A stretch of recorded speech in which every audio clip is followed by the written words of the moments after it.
Hello, everybody. My name is Rob Fisher. I'm the President and Director of Operations for Fisher Improvement Technologies. And welcome to session 20, HOP Done Right.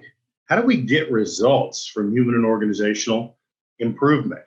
How do we integrate those concepts into our day-to-day work?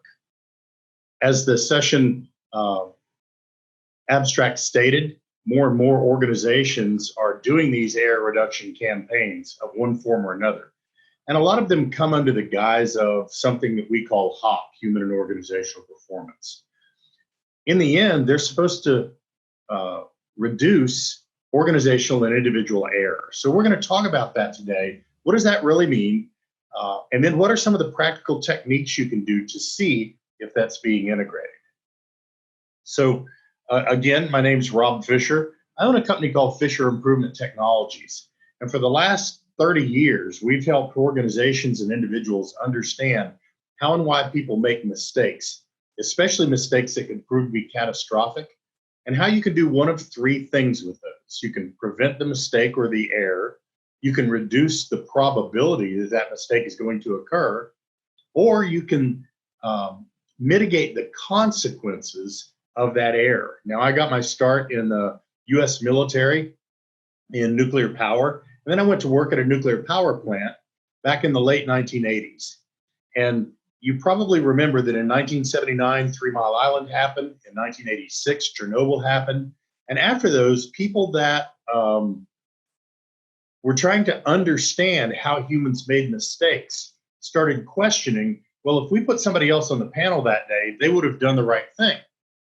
And what the research showed was that whoever they put on the panel that day was subject to some drivers. That means that the majority of people would have done exactly what the people on the panel that day did. So I got involved when the nuclear power plant that I worked at, the South Texas project, got in some trouble with the Regulatory Commission. And I was on some teams to help get that plant out of trouble.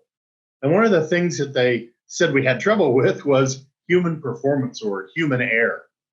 But nobody really knew what that was. There was really one book on it by a gentleman named Dr. James Reason called Human Error. Now, that's a tough book to read. It is tough to interpret. And so our job for the next 10 years or so was to interpret books like Human Error and the Field Guide to Understanding Human Error, and make sure that the practical application of those back then human performance theories were being taken into account when we studied human error.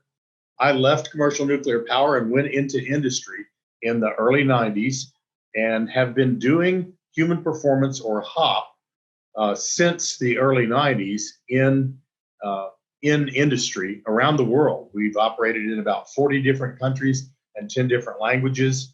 We've had over 300,000 students of our human and organizational performance concepts and technologies. And I only tell you this so that you'll listen. We know what we're doing when it comes to integrating the HOP concepts into the day-to-day workflow. So today is going to be about what are those concepts and how do we integrate them into our day-to-day workflow. Today, I'd like to make sure that I introduce you to some of the science-based concepts related to human and organizational performance. I want to weed out some of the myths from some of the ways that you need to think if you're going to be successful at doing HOP right. And really, it's not that there's a single one way to do HOP right, but HOP has to be done. So the reason for the title of this is HOP Done Right. What do I have to do? And how do I have to think in order to make that happen? I want to provide you some of those science bases so that you can deal with things before they happen, before the error happens, before the event happens. I want to provide you some definitions and some new tools for managing error. We'll just touch on that, but it's important. You can't integrate the concepts into the day-to-day workflow. In other words, you can't do HOP right unless you have the concepts for managing error down. And so we'll talk about some of the integration concepts throughout this session as well. We use something called the gear model. Now, the gear model is where you have to start, because if you don't get the leaders, not just on board, but driving the human and organizational performance attributes, then you are not going to be successful in the long haul. You may have some short-term success, but it won't be sustainable. So everything starts with leader knowledge. The first thing you have to do is not just convince leaders that HOP is a good thing. You have to teach them what that means. You have to teach the leaders the concepts, and then they have to start using them. They have to start altering their language and behaviors in a way that is visible to the workforce. That shows that they have actually shifted their paradigm. I love what Sidney Dekker says. He and I had a conversation once. He said, Rob, in order to shift someone's paradigm, you have to give them a paradigm that is more powerful or more important or better for them than the paradigm you're asking them to leave. A lot of human and organizational performance is asking people to leave behind some of their old paradigms. So you have to be able to give them something that is more powerful or better or makes more sense to them than the one you're asking them to leave. Then they have to try it. So these leaders now have to go out and change their language and behaviors if you want a workforce language and behavior change. Now, I want you to notice very specifically, these are not directly connected. And I'm talking over 200 companies, every company that has tried to go change the workforce language and behaviors with HOP has failed. And the reason is because at some point, those leaders are going to revert back to the behaviors that got them where they needed HOP in the first place. And when that happens, the workforce is going to get frustrated and they're just going to stop doing those techniques. So the way you connect those is through a belt, not a direct drive. And that is the belt of engagement. Now, notice if that belt is too tight in machines, then that machine becomes inefficient. A lot of struggle, a lot of heat generated. If that belt is too loose, there's a lot of friction or slippage. And in that slippage, you don't get the workforce language and behavior changes that you actually wanted. So you use engagement, and engagement is not observation. Engagement is letting the leaders be visible and intentional about the changes in their language and behaviors. That will then drive the better outcomes you're looking for. Those better outcomes can be physical. They can be your current key performance indicators or metrics, but they'll also be cultural and value-based. And some of the organizational norms will change. So one of the first things leaders need to be taught is that the success of any HOP integration or deployment is going to depend on them. It's not going to depend on the workforce. It's going to depend on their knowledge, their language, and their behaviors. And we'll come back to that in a little while. In order to understand how HOP impacts the field, we use something called the task-based system. Now, all the way back in the 1940s, Deming was saying you need a systems approach. Dr. James Reason said you need a systems approach, but no one was creating a system. The task-based system says on any task at any time, any individual is surrounded by other people, programs, processes, work environments, organization, and equipment. All of those are dynamic elements of the system. They all change. They all move. When they do, they all impact each other. They all impact the individual, and the individual impacts all of those things. So this is actually an interdependent or a dynamic system. Now, this system has two different types of impacts. The first one is individual drivers. Individual drivers would be things like, is that individual fatigued today? Do they have a colicky baby at home? Is there a set of distractions that are specific to that individual? But there's also systemic drivers, and systemic drivers are really controlled by the organization. You want the organization to understand how to help manage those systemic drivers. So from the task-based system perspective, there's two things that you need to know. The first thing is that this system doesn't really know what it's doing. It can impact quality, safety, effectiveness, efficiency, productivity, resilience, sustainability.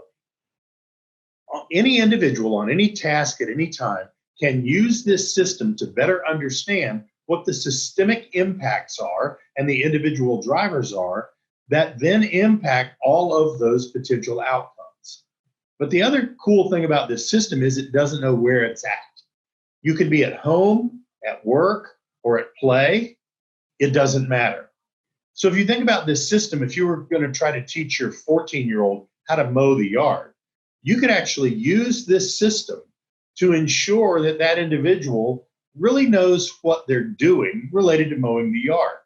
Now, I don't know about some of you, but I know some of you have someone in your household that really likes the way the yard to be mowed in a very specific manner. Well, that's a process issue.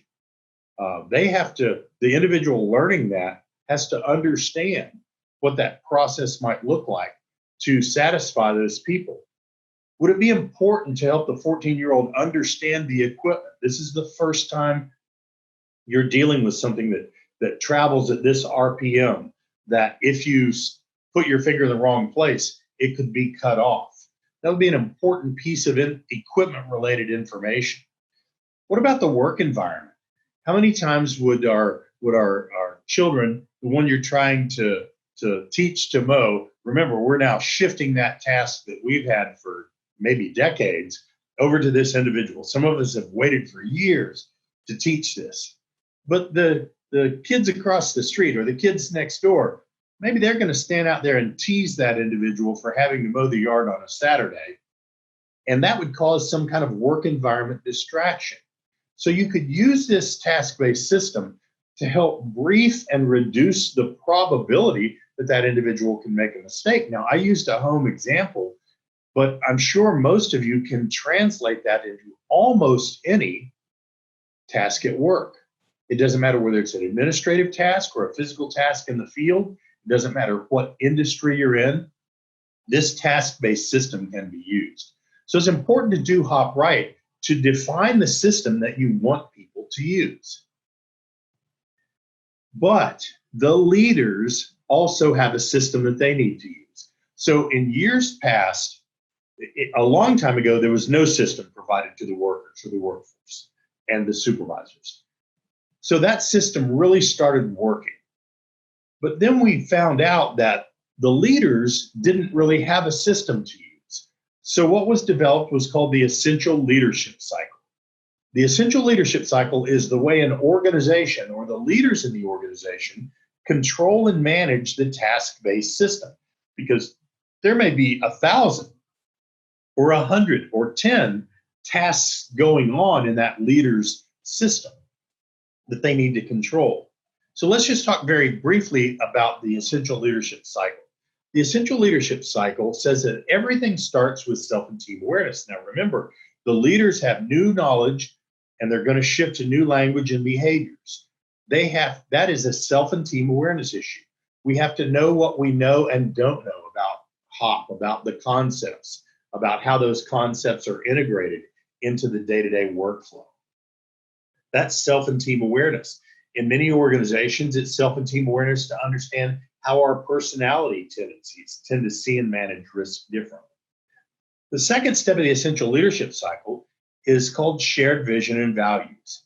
Did you know that 2 of the 4 major personality groups believe that if I give you something, it's shared?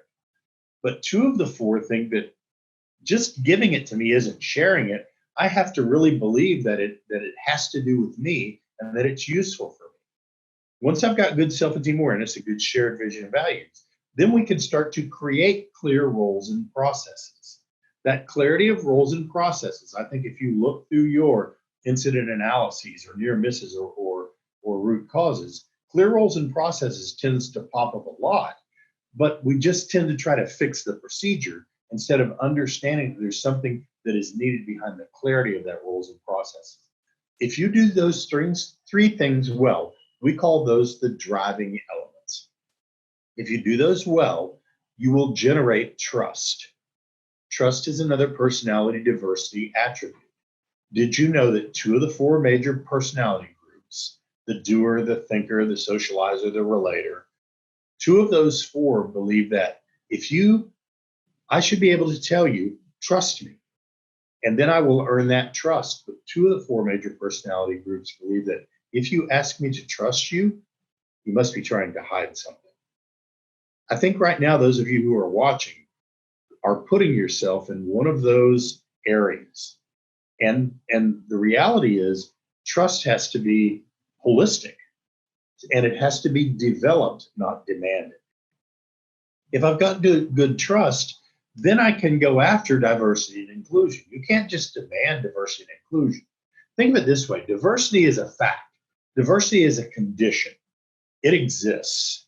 But inclusion is an action, inclusion is a decision that someone makes. So the better you trust, and the better trust you have in an organization, the more diverse and inclusive you can be, which generates commitment. Now, commitment is a very individual thing. I can ask you to commit, and you can even tell me you're going to commit. But the reality is, we will only commit as far as we trust. And then it will be a true commitment that generates what we call extended help. In other words, I'm gonna commit to doing things not just that you asked me to do, but that I know are right. Discretionary effort. Then you can have accountability. Now, I want you to notice where accountability is on the essential leadership cycle. And I don't want to lose any of you or your leaders here, but I will give you some history. We've worked with a lot of high-performing organizations that want to take things to the next level. In every highly reliable, high-performing organization that we've worked with over 30 years, you never hear them talk about accountability. Not because it's not there, but because they don't have to. When accountability is organically generated in an organization, I'm accountable to you, you're accountable to me, we're accountable to the processes, we're accountable to the organization is accountable to us. When that is developed through a strategic process, then that accountability is real and natural. But here's the sad side. In organizations that struggle with accountability, they talk about it all the time. We need to hold people more accountable. We need to make sure that there's accountability. We don't have any accountability in that group. There's accountability over here, but not over here. That's not just a wording issue.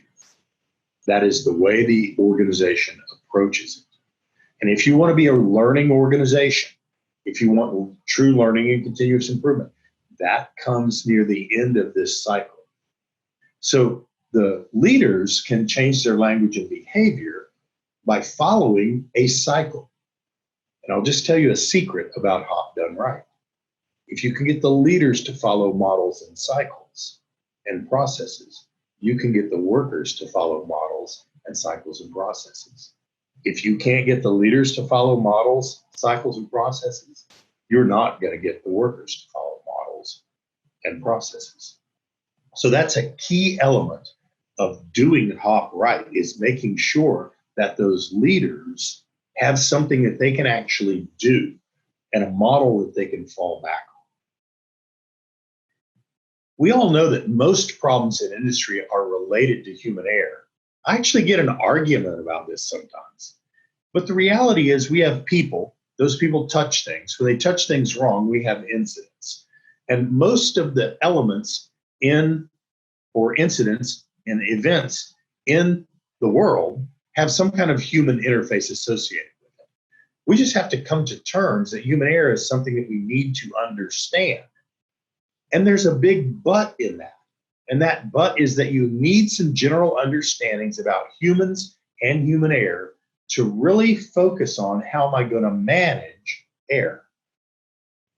So the first thing you have to do is you have to understand what the definition of an error is. What is it we're trying to prevent, reduce the probability of, or mitigate the consequences of? So you need some science-based definitions. An error is an action or inaction that unintentionally does one of three things. It results in an undesirable, unwanted condition, leads a task or system outside of its limits, or it deviates from a set of rules, standards, or expectations. It's important that you understand that the action is usually intentional. It's the outcome that is unintentional. And we have to learn to separate events, the outcomes, from errors, the action. I'm sure many of you have pulled up to a stoplight and a left turn light, and the left turn light arrow is green. And there's traffic next to you, and all of a sudden the traffic next to you starts to move, and you perceive that you have a green light, so you take your foot off the brake and put it on the gas. That would be an action that deviates from a rule because you're now moving the car. You don't necessarily have an event. Errors don't have to have events. So later on, when we talk about error rates, we're talking about actions or inactions that unintentionally do one of these three things. They don't necessarily have to cause a bad outcome. And the last one is a deviation. Now, deviation is something you see. A deviation is when you are outside of a rule, standard, or expectation. But a violation is when you're outside of a rule, standard, or expectation, and you have conscious intent to be outside of it. So, errors and violations are different things. In that example, you didn't intend to run the light, and you haven't run it yet, remember. You didn't intend to run the left light. You thought that when the signal was given to your brain that traffic was moving, you started to move. Now, you can put your foot right back on the brake, and while you have a task or system outside of limits, you don't have an undesirable outcome yet. But it's not necessarily a violation. Now, the challenge is that most organizations think if you're outside of a rule, you must have violated. They haven't put a strict definition on errors, violations, and deviations. So a lot of things are called violations that don't meet the criteria. In fact, if you believe dimming, and I think you should, we'll prove that in a minute, about 10% of the outcomes are actually related to violations. You would have to know in your organization whether that's how you treat them. We also have two different types of errors, active errors and latent errors. Active errors, sharp end of the stick, almost immediate cause and effect relationship. And then you have latent errors. Now, in most organizations, they pay the most attention to active errors. The challenge with that is if you're going to do hop right, you also need to pay attention to the latent errors, the errors that create latent conditions that lay there dormant. And the reality is if leaders don't know these definitions, it's going to be very hard for the workforce to believe that you're trying to help them prevent them. And in a lot of organizations that are trying to do human organizational performance, they try to do it by giving the workers tools, but they don't give the managers the definitions that they need to change their paradigm. So definitions become a vital attribute of doing hop right. But let's do some general basic understandings. Back to something I said on the last slide, and I want to encapsulate that. About 90% of our events are actually caused by something other than just the individual. Now, note that says other than just, not other than. In other words, the individual is a part of that system, and that system has drivers. This comes from W. Edwards Deming's work, and if you haven't heard of Deming, I encourage you to look him up. But he said something in one of his principles that is, in any industrial process, if you have a problem, there's about a 90% certainty that problem is systemic in nature, not individual in nature. Fix the system, you fix it for good. Fix the individual, you only fix it for now. So our leaders have to understand that when we're dealing with something, there's about a 90% probability that individual wasn't trying to make that outcome happen, that they weren't trying to violate the procedure, that they weren't trying to violate the rule, that there was an error instead of a violation. The second one is that about 95% of people react very similarly to the same stimuli. Here's what I know. When I do this live with senior leaders, I finally get them to admit that stoplight example belongs to them. The reason why stoplights are predictable is because humans are predictable within our physiology, stress feels the same to us, to 95% of us. Time pressure feels the same to about 95% of us. We have to understand that physiologically, most people are wired the same.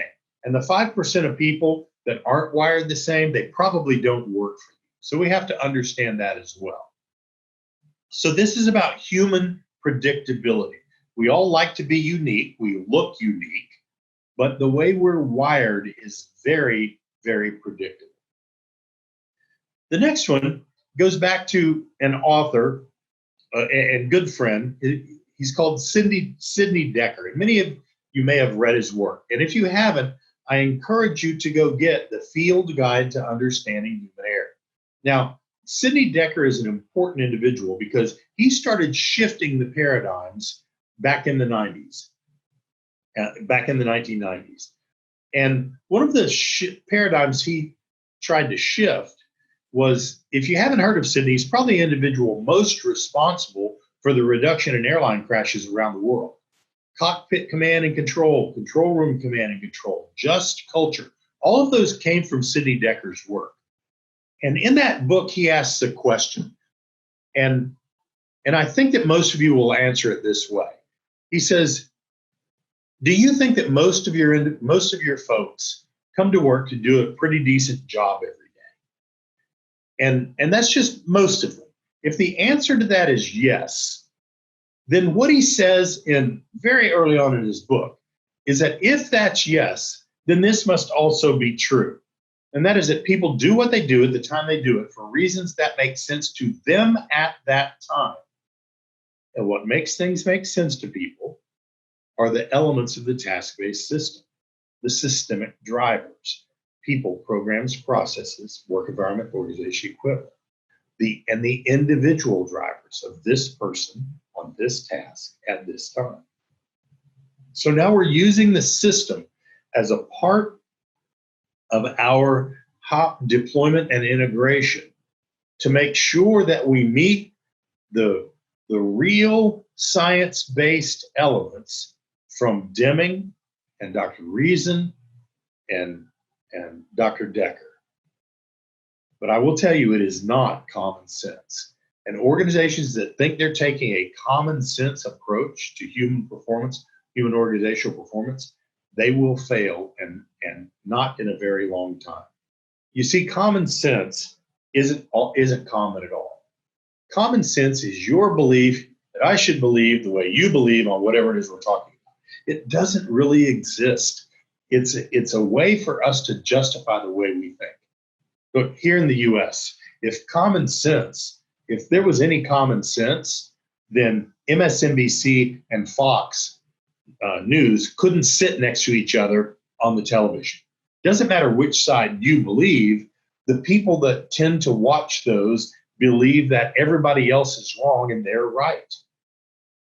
In other words, they think those other people should have the common sense that I have. So what you need to do is understand that when a leader says something like, well, everybody knows that, or they should have known better, what they're really saying is, well, that's just common sense. So I'm going to give you a tool that you can use, a little trick that you can use. And if you're taking notes, you may want to write this down. And that is that anytime someone says they should have known, everybody knows not to do that. They should have known better. We've trained them on that. You should look them in the eye and say, what reason do you have to believe that? And then make them prove it. Because we can't use common sense arguments and be a learning organization. You can't use the common sense argument, which is invalid anyway, and become an organization that is deployed HOP well.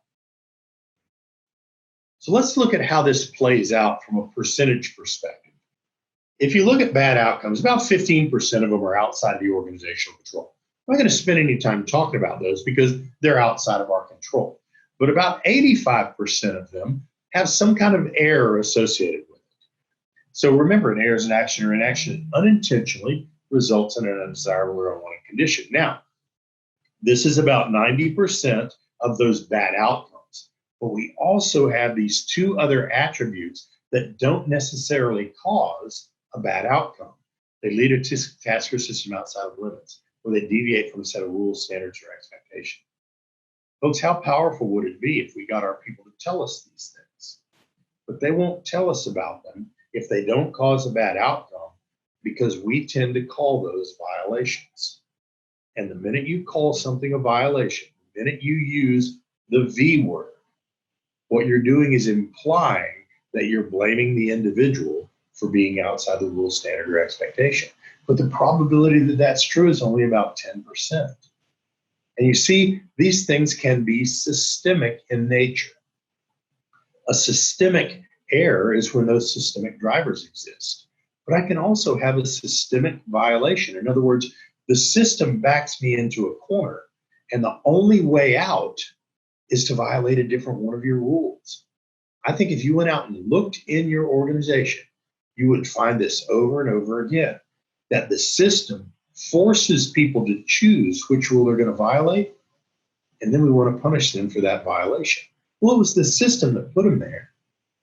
So we have to understand that systemic approach. Over here on the right-hand side, less than about 10% of things are isolated. In other words, there's no systemic drivers. I will tell you that human and organizational performance isn't designed. It isn't there to keep people from tripping off curbs and falling walking down the stairs. It will impact those, but that's not its primary purpose. Its primary purpose is to reduce the probability for errors that can produce bad outcomes that are systemically driven, so we can be learning as an organization. But I want you to look at this bottom corner, what we call isolated violations. By percentage, the amount of times that an individual chooses to be outside of a rule, standard, or expectation, and there's no systemic drivers, is very, very small.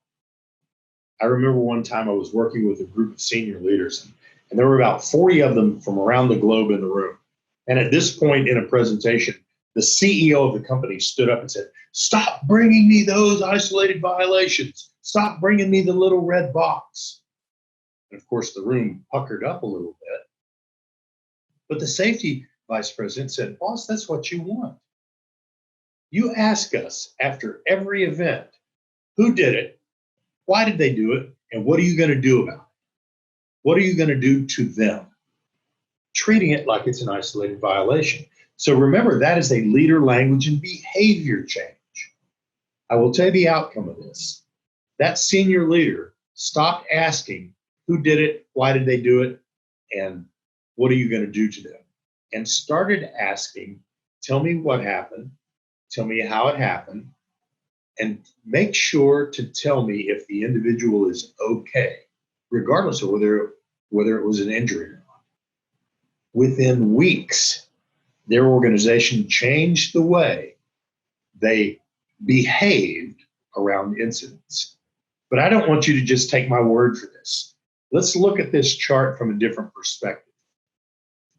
You know, we have well over 50 years of cause analysis that tells us this is the right split. And it started with some federal aviation data that set up, aircraft hull losses, about 85% of them have a pilot error. That doesn't mean it's the cause or the root cause, but a pilot error was involved. So now we're back to the slide. Most of our incidents in industry are related to human error.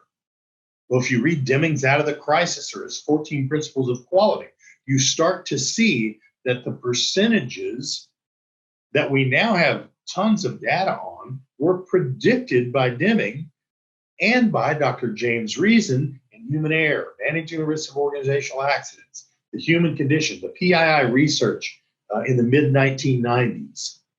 So this chart helps yourself and leaders when you're trying to deploy HOP understand that if we are outside those boundaries, there's only two things that can be true.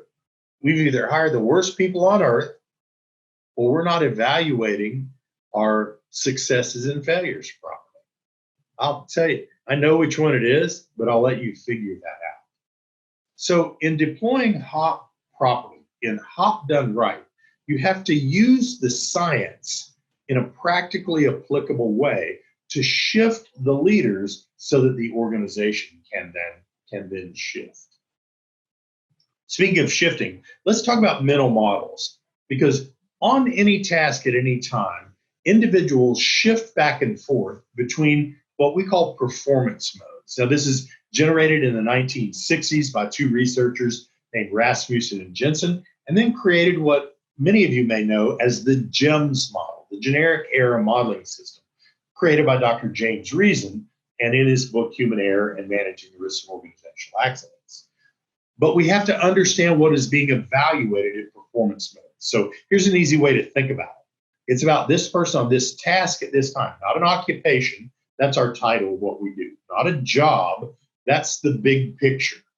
It's about tasks and steps.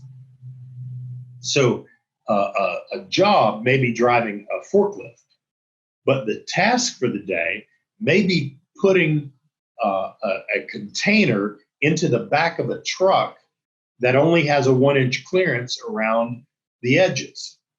So the steps that you have to do for that task are very different from just driving that same box all around the yard. In other words, you're going to be in a different performance mode or a different mental model. So understanding performance modes improves abilities at the task and step level, but all the way up and down the chain of people in the organization. So let's look at them very quickly. And I know this is going to go quick, but there's a lot of information out there, and certainly you can contact us after the fact for more. The first one is called skill-based. In skill-based performance mode, these are things you do out of habit, not thinking, using low or no conscious thought. Now, a lot of people think they get to skill-based, but it's not just a skill. It's a skill that has become a habit. You have to have done this thing that is less than 7 steps long, more than 50 to 100 times over a short period of time. There's really very few tasks that people do unless you work in a factory where your individuals are doing line process work, assembly line work.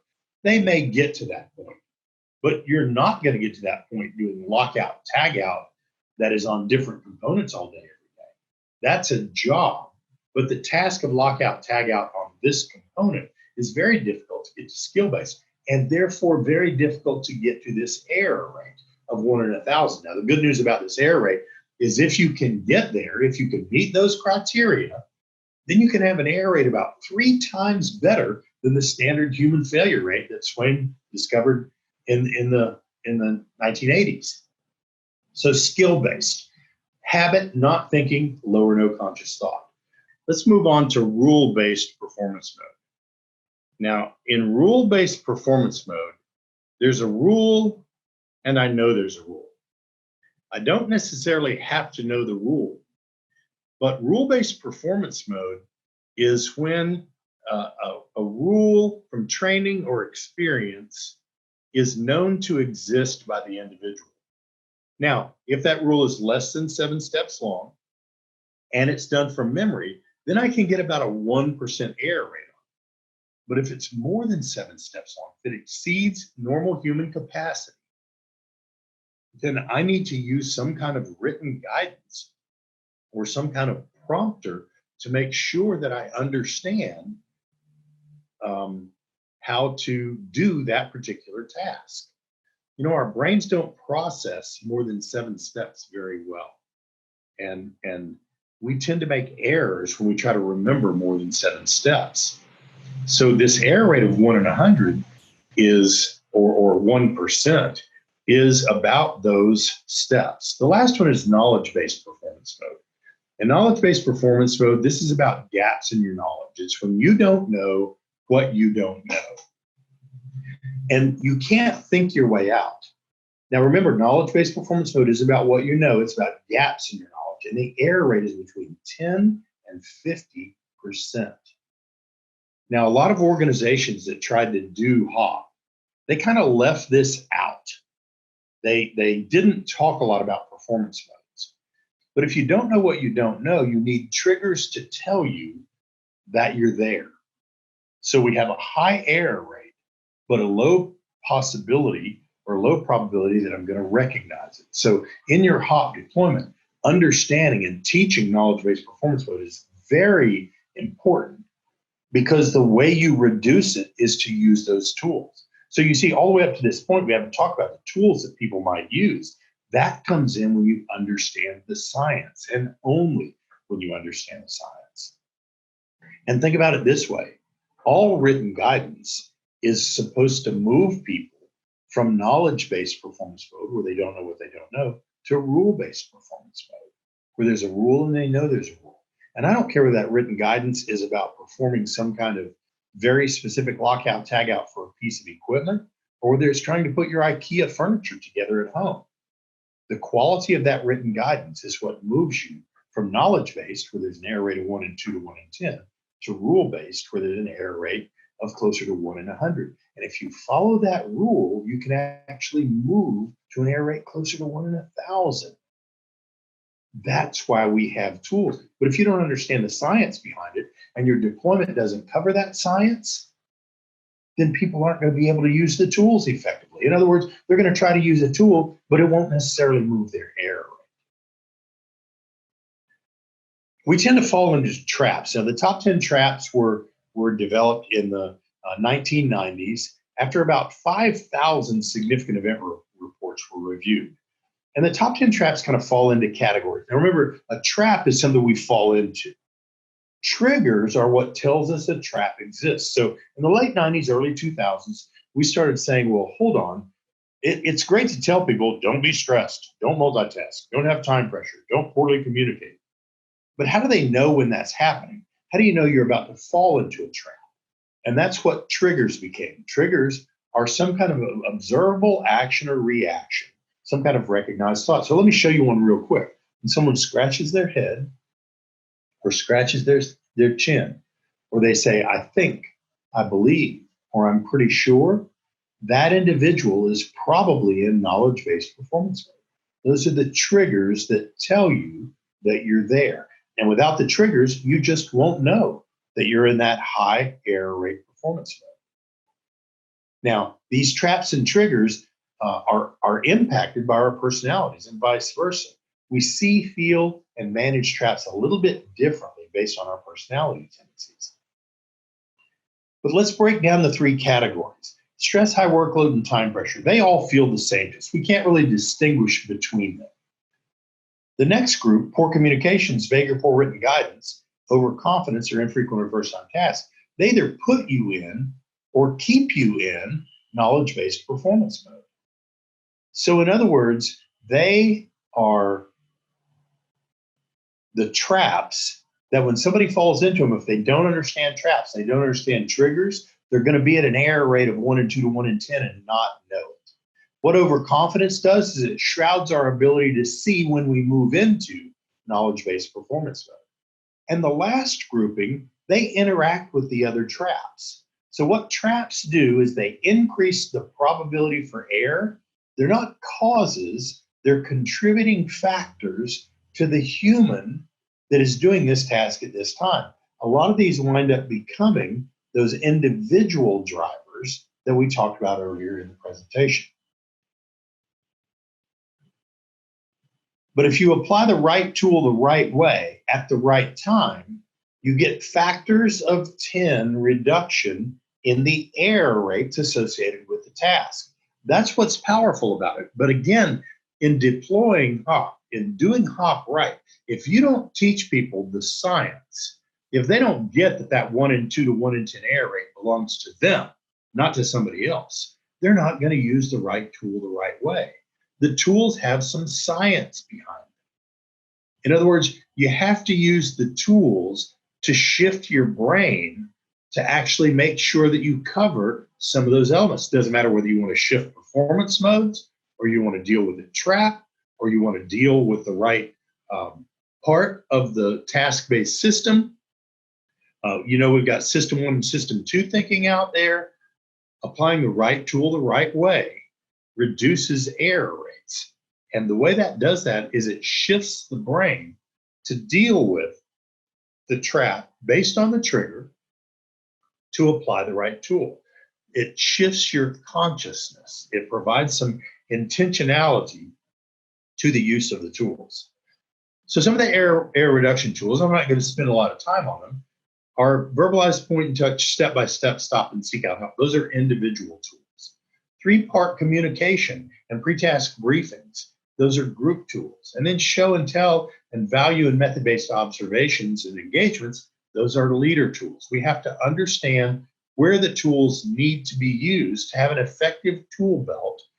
Just like in physical work, our tools impact how well we do the job. This is the same way in the performance tools. And I want you to try something, verbalize, point, and touch. Many of you may have a electric garage door opener. And sometimes you've driven away from your house and not remembered whether you closed that garage door. That's because that garage door closing is done in skill-based performance mode, habit, not thinking, using low or no conscious thought. Because you don't need any conscious thought, that action of closing the garage door is done subconsciously. So when you drive away, you don't remember. I'm sure some of you have actually driven back to see if you closed the garage door. If you don't want to have to do that, verbalize the closing of the garage door. I'm closing the garage door is closed. That actually files, for simplicity, it files that action in a different part of your brain. We don't want people out in your factory or out in your workplace talking to themselves just to talk. The act of talking through a step changes the way that step is processed in the brain and reduces the probability for error. But if you don't understand the science behind that, you're not going to use it effectively in the field. That's why, and I'll say this again, we have not seen the tools really work effectively, sustainably in organizations that don't take the time to help people understand the science behind it. Let's go back and revisit the essential leadership cycle again, because in just a minute, I want to get to some things you can do during deployment. So the essential leadership cycle is help to control these outcomes. But if you've had conditions in this area, we call those resultant conditions. Poor procedures, low trust, not being very diverse and inclusive, low accountability, or maybe low commitment. Those are resultant conditions. The driving elements, the elements that create the good or bad conditions, are self and team awareness, shared vision and values, and clear roles and processes. So focus on the driving elements of self and team awareness, shared vision, values, clear roles and processes. Significantly improves these outcomes. I actually have a podcast called the Essential Leadership Cycle Podcast. We have a lot of episodes on that you can go out and listen in short bursts to how you can apply the essential leadership cycle to your day-to-day work and to your organization. So let's talk about HOP philosophy and a strategy for deploying HOP. In the end, we all really want sustainable, improved outcomes.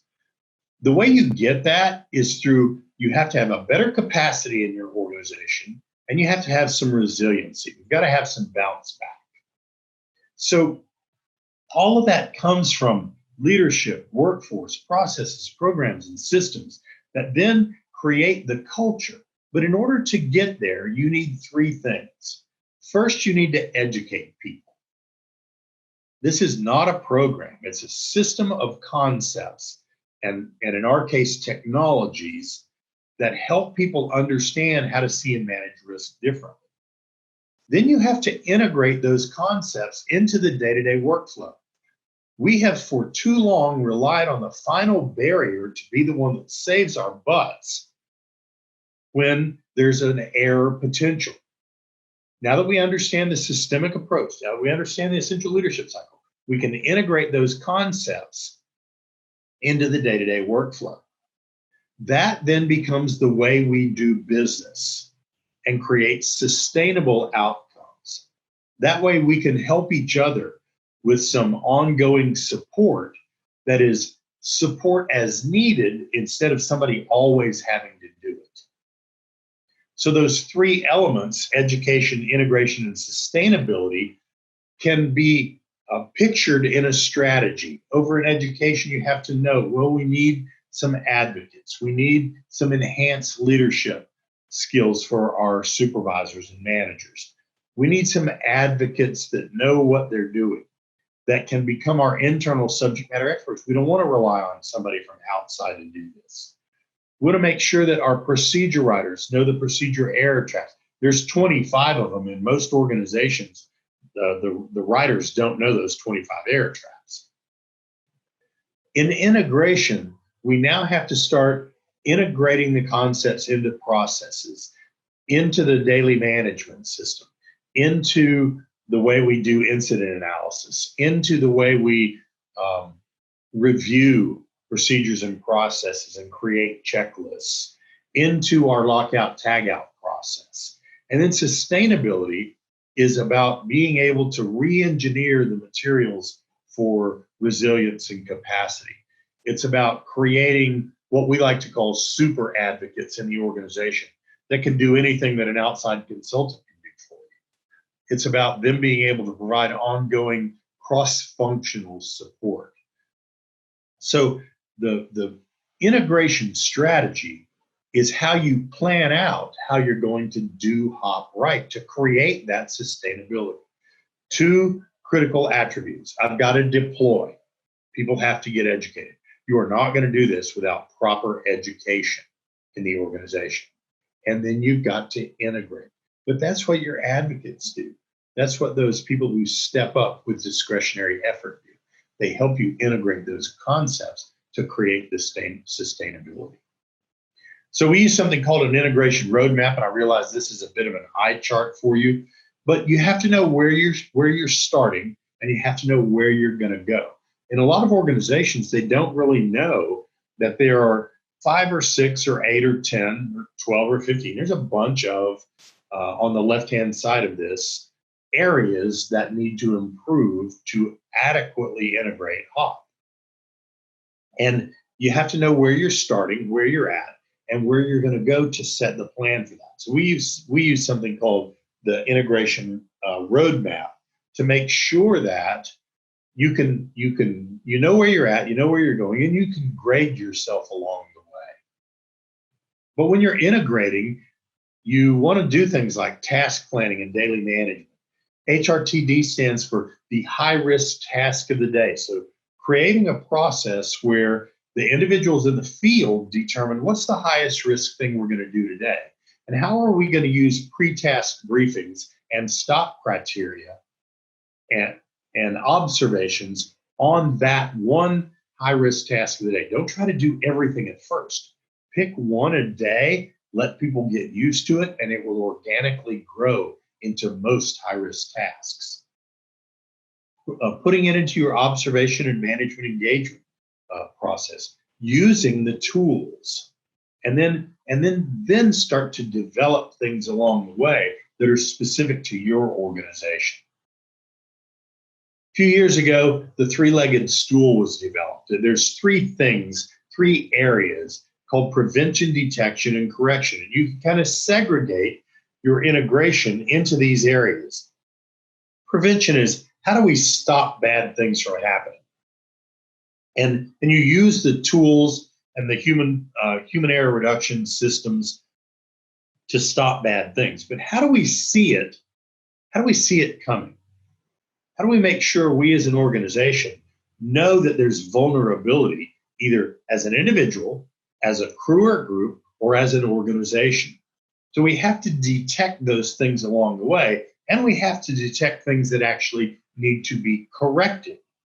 In other words, how do we fix things, making sure that we understand and use the concepts of human performance, human error reduction, human organizational performance in the correction of those things, so we fix it right the first time. And the three-legged stool helps us kind of bucket those things so that when we approach something to make it better, we know where it falls on this stool. Now, understand, this stool needs to be very balanced. I don't know if you've ever gone into a restaurant and the table is a little bit unbalanced. There's just one leg that's a little off.